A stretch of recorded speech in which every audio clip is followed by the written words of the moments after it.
And good evening to one and all. This is Brother Darren, Hebrews 9 verse 27 and John 3 verse 16. Wow. What a stupendous, tremendous week so far. Coming into this Monday, a lot has happened, and it's hard to even know where to begin. So I think where I will begin is by talking about Freedom Day. So today is Monday the 19th of July in the UK, and today was the day that was announced for Freedom Day from all of the coronavirus restrictions announced by the UK government. And what we found is that even though the Freedom Day has been announced, certain guidelines rather than restrictions are still in place. But the most astounding news is that not that it affects me as a Christian, but for the secular world, Boris Johnson has announced that by September, nightclubs, if you're to enter a nightclub to listen to that worldly music, you have to be double jabbed and vaccinated. But let's go back a little bit. Let's go back to June the 21st, which was the summer solstice, which on the old Druids and sort of pagan calendar, the summer solstice is a day within their calendar that is a high holiday, the highest holiday. Some will probably say it's in connection with sun gods or sun deities. But that was the date originally that was announced for all of the lockdown restrictions in the United Kingdom to be lifted.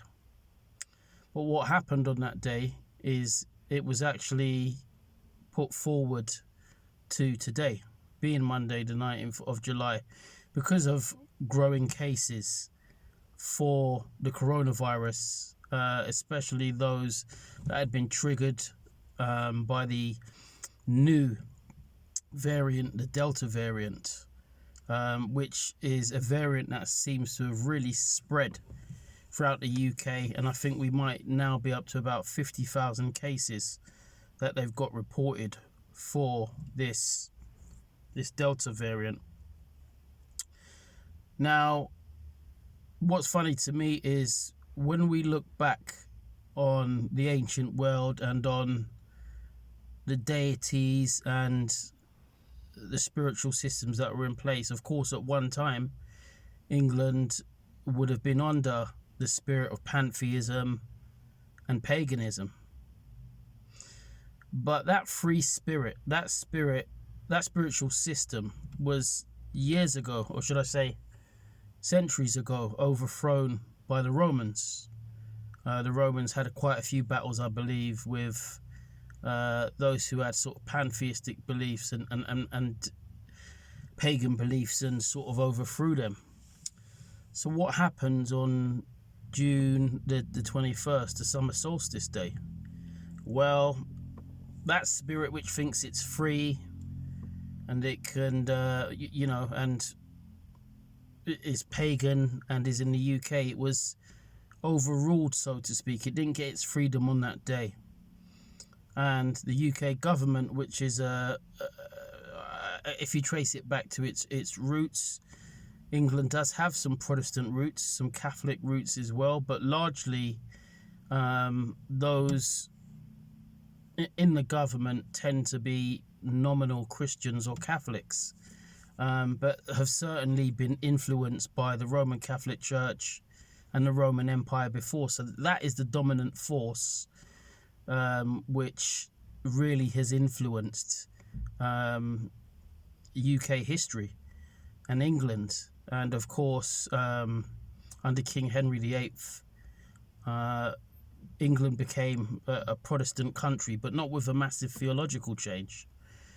We move then into something like the age of enlightenment, and what we've seen over the years is more and more of a regression, more of a falling away as far as true Christian practices are concerned, and we've seen it increasingly more difficult to evangelize and share the gospel, particularly because of a couple of agendas that are out there. So fast forward to today, Monday the 19th of July, and yes, of course, the last restrictions have been lifted, but with a caveat. Yet again, by September, they're saying all the nightclubs have to, people have to be double jabbed and show their vaccine passport. Now, what's interesting about that is that the churches, for a long time, throughout this pandemic and throughout the lockdowns, have been under pressure not to hold services and not to gather. And that's been agonizing for Christians. Most of the services that we watch are services online, and we've not been able to really praise and worship God as we should in places of fellowship. But now we're seeing, as far as I'm concerned, there is a price to be paid to be in the devil's kingdom. The music that is played in the nightclubs is in no way, shape or form of God. It doesn't venerate God, doesn't lift him up, and none of the worldly music, none of the secular music honors God. It doesn't. Most of the themes are the same: sex, money and drugs throughout the music. Or sometimes you get a little bit of consciousness or righteousness in reggae. But even for reggae, it's mainly Rastas that sing it. And Rastas honor Haile Selassie as, almost as a divine being. But Haile Selassie turned around and said that he is not God. So this is the type of music that you get out there in the clubs. Of recent, those that have stood out and shone out or should I say shined out basically for their music have been Billie Eilish and Lil Nas X, who I've covered before, who both of them in their music have incorporated symbolically or visually elements of Satanism or devil worship. Call it what you will. Billie Eilish in one of her songs turns into a fallen angel. She gets injections in her back and her eyes become quite ghoulish. And Lil Nas X, of course, is in a song where he simulates a lap dance with the devil. So if you play in the devil's kingdom, then expect him sometimes to come back and to exact that tribute, to exact that toll. And that's what we're literally seeing. Boris Johnson is letting people go free to do what they want in these nightclubs, but you're going to need to be vaccinated or to have the vaccine passport. Now, my thoughts on the vaccine simply are this: it's still running through trials, and some of the vaccines have been tested or manufactured according to or with the HEK293 cell lines, which were derived originally from an aborted fetus, and the cells they've just been cultivated for a new cell line. But some of those have been used in accordance with the vaccines. Of course, we don't know where this virus has originated from. It seems to show gain of function, possible editing. We're not sure. They're still looking at it. But certainly,